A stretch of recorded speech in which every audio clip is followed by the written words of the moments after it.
এক গ্রামে দুই বোন থাকতো, জান্নাত আর মারিয়া। জান্নাত অনেক গরিব ছিল। তার ছোট্ট বেডরুম বানানো ছিল ঘাস আর মাটি দিয়ে, অথচ অন্যদিকে মারিয়ার বেডরুম ছিল সোনা দিয়ে বানানো।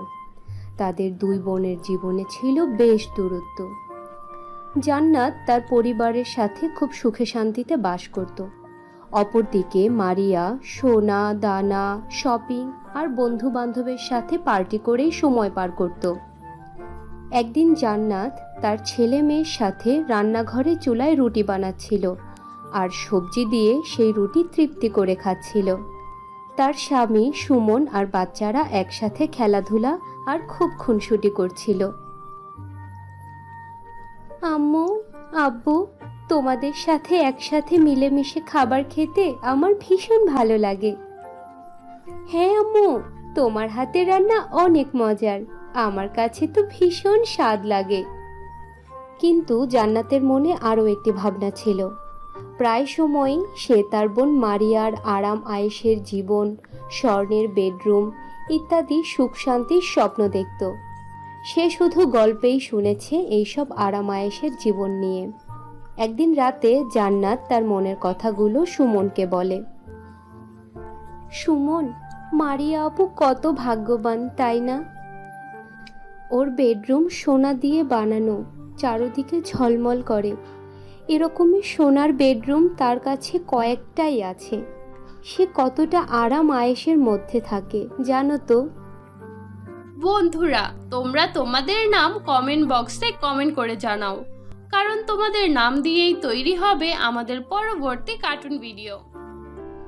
আরে জান্নাত, ওই সব কিছু শুধু সোনালি আলোর চকমকে ভাব। তবে সত্যিকারের খুশি তো পরিবারের সাথে সুখে শান্তিতে থাকার মধ্যেই। আমাদের কাছে যাই রয়েছে তার সমতুল্য সোনা দিয়ে করা যাবে না, কারণ তা স্বর্ণের চেয়েও বেশি শান্তির। আর তাছাড়া আপুদের কাছে একে অন্যের জন্য সময় কোথায় বলো? সুমনের কোনো কথাই জান্নাতের মাথায় ঢুকে না। তার মাথায় তো সেই সোনালি ঝলমলে বেডরুম আর আরাম আয়েশের কথাই ঘুরতে থাকে। সে বলে, আমারও মনে চায় আরাম আয়েশের জীবন করার। ইস, কেমন হতো যদি আমারও স্বর্ণের বেডরুম থাকতো। আহা, কত ভালোই হতো। কিছুদিন পরে মারিয়া জান্নাতকে মেসেজ করে তার বাড়িতে ডাকে। জান্নাত খুশিতে নাচতে নাচতে তার ঘাসের বেডরুম থেকে বের হয়ে যায় আর তার বোনের স্বর্ণের মহলে পৌঁছায়। তার বোন মারিয়ার স্বর্ণের বেডরুম আর আরাম আয়েশের জীবন দেখে জান্নাতের মন সেখানেই আটকে যায় আর তার ইচ্ছে হয় সে সারা জীবন এখানেই থেকে যাবে। আরে ওয়াও মারিয়া আপু, তোমার ঘর তো কোনো রানীর রাজমহলের থেকে কম নয়, একদম মহলের মতো লাগছে। হ্যাঁ রে বোন, তুই ঠিক কথাই বলেছিস। এখানে সব কিছু আছে। আমি যখন ইচ্ছা আমার যা খুশি তাই করতে পারি, যেখানে ইচ্ছা সেখানেই যেতে পারি, বুঝেছিস? জান্নাতের চোখের সামনে এত আরাম আয়েশ আর স্বর্ণের বেডরুম দেখে তার মাটির ঘরে বসে দেখা স্বপ্নের কথা মনে পড়ে যায়। সে তার মাটির ঘর আর ঘাসের বেডরুমের কথা চিন্তা করে আর প্রথমবারের মতো তার জীবনে আফসোস হতে থাকে। সে যখন বাড়ি ফিরে আসে তখন সে সুমনকে তার মনের কথাগুলো খুলে বলে, আরও খুব জোরালো ভাবে। সুমন, আমি এই ঘাসের বেডরুমে থাকতে চাই না, আমি এখানে থাকতে পারবো না। আমিও স্বর্ণ দিয়ে বানানো ঝলমলে প্রাসাদে থাকতে চাই। সুমন আর তার মা বাবা জান্নাতকে অনেক বোঝানোর চেষ্টা করে, কিন্তু জান্নাত ভীষণ রেগেছিল আর সে তার সিদ্ধান্ত জানিয়ে দেয়। আমি মারিয়া আপুর বাড়িতে থাকতে চাই। সেখানে আরাম আয়েশের কোনো কমতি নেই, সকল ধরনের ব্যবস্থা আছে। আমি এই ঘাসের বেডরুমে আর জীবন পার করতে পারবো না। তার শাশুড়ি তাকে অনেক বিনয়ের সুরে বোঝানোর চেষ্টা করে। জান্নাত, যে জিনিস বেশি ঝলমল করে তার উজ্জ্বলতা কিন্তু খাঁটি নয়, কারণ চকচক করলেই সোনা হয় না বৌমা। বৌমা, একদিন তুমি তোমার এই মাটির ঘরের গুরুত্ব সত্যি সত্যি বুঝতে পারবে। কিন্তু জান্নাত কারো কোনো কথাই কানে নেয় না। সে তার ছেলে মেয়েদের চোখের পানি দেখেও ফিরে তাকায় না। সে তার স্বপ্নে দেখা সোনার মহলে থাকার জন্য বাড়ি থেকে বের হয়ে যায়। সুমন আর ছেলে মেয়েকে ফেলে রেখে সে তার বোনের বাড়িতে চলে যায়। জান্নাত এখন মারিয়ার বাড়িতেই থাকে। সেখানে তার স্বপ্নের ঝলমলে স্বর্ণের বেডরুম ছিল। প্রথম প্রথম সেখানে আরামায়েশ, স্বর্ণের বেডরুম আর সুন্দর সুন্দর ফার্নিচার, এই সব কিছু নিয়ে জান্নাত ভীষণ খুশি ছিল। এই সব তো সত্যি সত্যি কোনো এক রানীর মহল। ইস, যদি এই সব কিছু সারা জীবনের জন্য আমার কাছে থাকতো, তাহলে না জানি জীবন আরো কত সুন্দর হতো। আহা, কত ভালো হতো। পরের 2 দিন সবকিছু ঠিকঠাক চলছিল। আরাম আয়েশের জীবন জান্নাতের বেশ ভালো লাগছিল। সে অনেক মজা করে। কিন্তু ধীরে ধীরে জান্নাতের সবকিছু খুব আজব লাগতে থাকে। এখানে সবাই নিজ নিজ কাজে ব্যস্ত থাকে। জান্নাতের ভীষণ অস্থির লাগে। জুয়েল তার অফিস মিটিং নিয়ে বেশ ব্যস্ত থাকে, আর মারিয়া সারাক্ষণ শপিং আর পার্টি নিয়েই ব্যস্ত। আর তাদের বাচ্চারা তাদের নিজেদের ঘরের দুনিয়ার মধ্যেই ডুবে থাকে। আর এসব কিছু দেখে জান্নাত নিজেকে অনেক একলা মনে করে। একদিন সে মারিয়াকে জিজ্ঞেস করে, মারিয়া আপু, তুমি একটু সময় তো আমার সাথে কাটাতে পারো, তাই না? আমার সারাক্ষণ একা লাগে। আরে জান্নাত, তুই তো দেখতেই পারছিস আমি কতটা ব্যস্ত। আর আমি তো বুঝতে পারছি না তুই একা কিভাবে হলি। এখানে তো সবকিছুই আছে, স্বর্ণের বেডরুম, কত আরামায়েশ। তোর আর কি লাগবে বল? তোর যা মনে চায় শেফকে বলবি, তুই তাই খেতে পারবি। শেফ তোকে তা রান্না করে দেবে। বাইরে গাড়ি দাঁড়িয়ে আছে, তোর যেখানে যেতে মনে চায় তুই সেখানে ঘুরতে যেতে পারবি। এখন যা তো, আমাকে বিরক্ত করিস না, একটু একা থাকতে দে প্লিজ। এরপর সে মারিয়ার বাচ্চাদের রুমে যায়। বাচ্চারা, আমি তোমাদেরকে আমার হাতের বানানো মজাদার খাবার রান্না করে দিচ্ছি। বলো তোমরা কি খেতে চাও? আর এসো, আমরা একসাথে একটু সময় কাটাই। চলো আমরা একটু খেলা করি। উফ খালামণি, আমাদের এই গ্রামের রান্না একদমই পছন্দ না।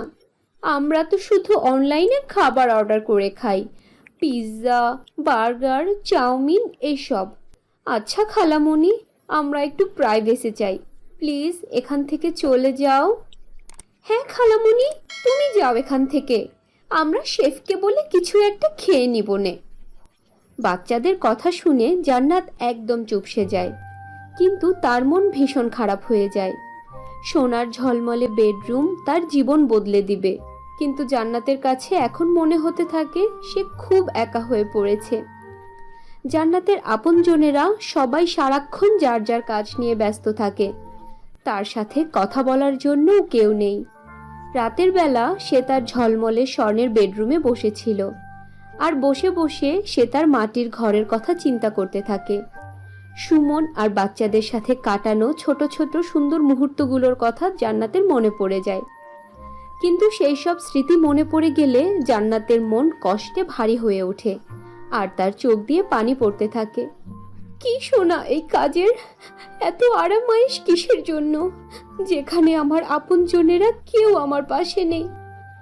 ওখানে ওখানে আমার মাটির ঘর আছে, ঘাসের বেডরুম আছে, সেই সাথে সেখানে সুখ শান্তিতে ভরপুর ছিল, সেখানে ভালোবাসার ছোঁয়া ছিল।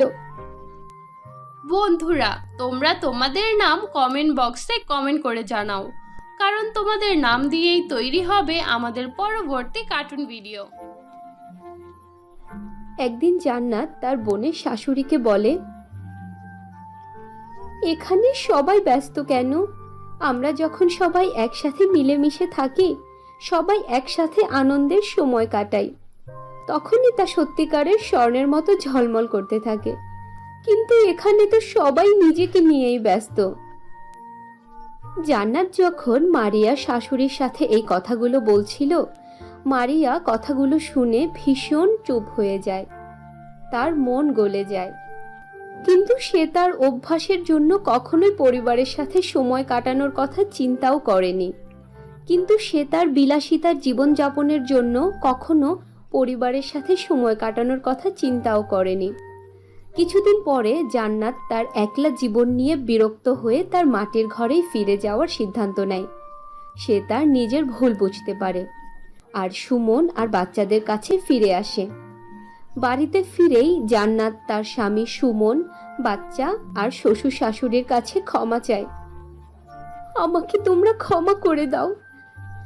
আমি বুঝতে পেরেছি সত্যিকারের স্বর্ণের মতো চাকচিক্য তো হলো পরিবারের সাথে একসাথে মিলেমিশে থাকার মধ্যেই। সত্যিকারের আরাম আয়েশ তো পরিবারের সাথে বসে খাওয়ার মধ্যেই, সুখ দুঃখ ভাগাভাগি করার মধ্যে। কি যে তৃপ্তি, তা আর কোনো বিলাসিতাই নেই। ওই স্বর্ণের বেডরুম, দামি দামি জিনিসপত্র, এই সব কিছু তো মিথ্যা খোসার মতো, যখন আপনজনেরা কেউ একে অপরকে সময় দেয় না, আপনজনেরা কেউ একসাথে থাকে না। সুমন আর তার পরিবারের সবাই জান্নাতকে মন থেকে ক্ষমা করে দেয়। তারা পরম স্নেহের সাথে জান্নাতকে বুকে জড়িয়ে ধরে আর জান্নাতকে বলে যে জান্নাত ফিরে আসায় তাদের পরিবারের হাসি খুশি ফিরে এসেছে, তাদের পরিবার সম্পূর্ণ হয়ে গিয়েছে। ওই দিনের পর থেকে জান্নাতের জীবন একেবারেই বদলে যায়। সে তার ঘাসের বেডরুমেই সুখে শান্তিতে জীবন যাপন করার সঠিক মর্ম বুঝতে পারে। জান্নাত তার বোন মারিয়া আর তার পুরো পরিবারকে জান্নাতের বাড়িতে আসার জন্য ইনভাইট করে, যাতে সে তাদেরকেও শেখাতে পারে যে পরিবারের গুরুত্ব ঠিক কতটা জরুরি, পরিবারের সাথে একসাথে মিলেমিশে থাকলে কতটা সুখ পাওয়া যায়। মারিয়া আর তার পরিবার জান্নাতের কথায় তাদের বাড়িতে আসে। তারা জান্নাতের বাড়িতে একসাথে বসেই খাবার খায়, একসাথে বসে অনেক কথা বলে, অনেক হাসি ঠাট্টাও করে। মারিয়া জীবনে প্রথমবার পরিবারের সাথে একসাথে থাকার শান্তি অনুভব করে। জান্নাত, তুই একদম ঠিক কথাই বলতি। সোনা তো শুধু বাইরে থেকেই চকচক করে, কিন্তু সত্যিকারের খুশি তো পরিবারের সাথে সবার সাথে একসাথে মিলেমিশে থাকার মধ্যেই। সেদিনের পর থেকে মারিয়াও তার পরিবারের সাথে সময় কাটানো শুরু করে। জুয়েলও তার অফিসের কাজের পাশাপাশি পরিবারের সবাইকে সময় দেয়, একসাথে ঘুরতে যায়, আর ধীরে ধীরে তাদের ঘরও ভালোবাসা আর সুখে শান্তিতে ভরে ওঠে। মারিয়ার বাচ্চারা তাদের মোবাইল আর কম্পিউটার বাদ দিয়ে দাদা দাদির সাথে খেলাধুলা করে, সেই সাথে পরিবারের সবার সাথে টাইম স্পেন্ড করতে থাকে। মারিয়া শ্বশুর শাশুড়িও ছেলে, ছেলের বউ আর নাতি নাতনিদের সাথে টাইম স্পেন্ড করে, সেই সাথে নাতিদেরকে অনেক রূপকথার গল্প শোনাতে থাকে। আর এভাবেই তারা দুই বোন তাদের জীবন থেকে শিক্ষা লাভ করে। মারিয়া আর জান্নাত এটা শিখতে পারে যে সত্যিকারের স্বর্ণের চমক ধমক পরিবারের সবার সাথে একসাথে মিলেমিশে থাকার মধ্যেই পাওয়া যায়, যা আমাদের জীবনকে সুখে শান্তিতে ভরিয়ে দেয়। তো বন্ধুরা, এই ছিল আমাদের আজকের গল্প। আশা করি গল্পটি তোমাদের কাছে খুব ভালো লেগেছে। ভালো লাগলে আমাদের আজকের গল্পটিতে একটি লাইক দাও, কমেন্ট করো আর তোমার বন্ধুদের সাথে শেয়ার করো। আর যদি আমাদের চ্যানেলে নতুন হয়ে থাকো তাহলে আমাদের চ্যানেলটি সাবস্ক্রাইব করে পাশে থাকা বেল নোটিফিকেশন অন করে দাও। তো দেখা হচ্ছে পরবর্তী ভিডিওতে। ততক্ষণ পর্যন্ত ভালো থাকো, সুস্থ থাকো। আল্লাহ হাফেজ।